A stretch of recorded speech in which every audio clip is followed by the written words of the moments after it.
Hello, and welcome back to Bible Wits Bible Corner. Today we're just going to read one simple verse. That verse is going to come from Proverbs chapter 11, verse 14, starting with the English Standard Version. Where there is no guidance, a people falls, but in an abundance of counselors, there is safety. New Century Version. Without leadership, a nation falls. But lots of good advice will save it. Okay, so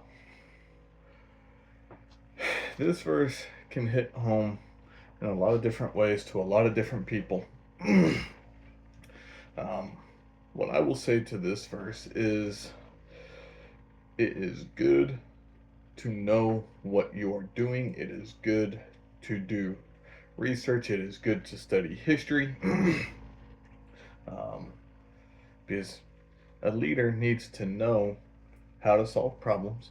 A leader needs to know what happened in the history, not fake history, because there's a lot of that going around, and probably every generation can say somewhat the same.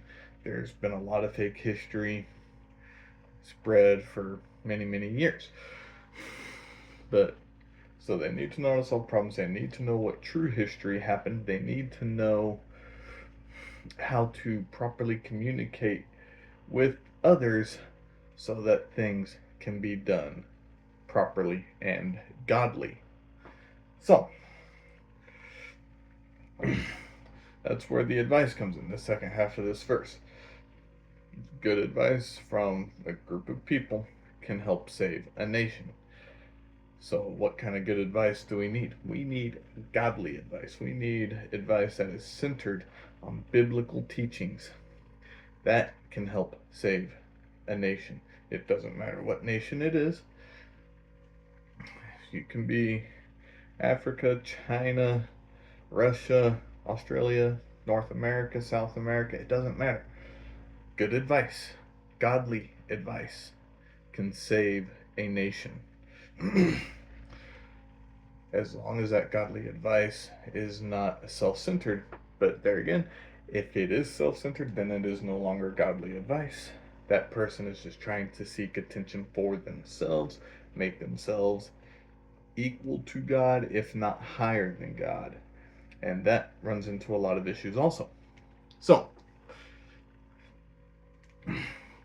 with this verse, if we want our nation to be right, if we want our nation to be going down the correct path, it is good to have godly people leading the nation. I'm going to say it doesn't matter what nation you're in, that for those of you that are watching, it doesn't matter what nation you're living in.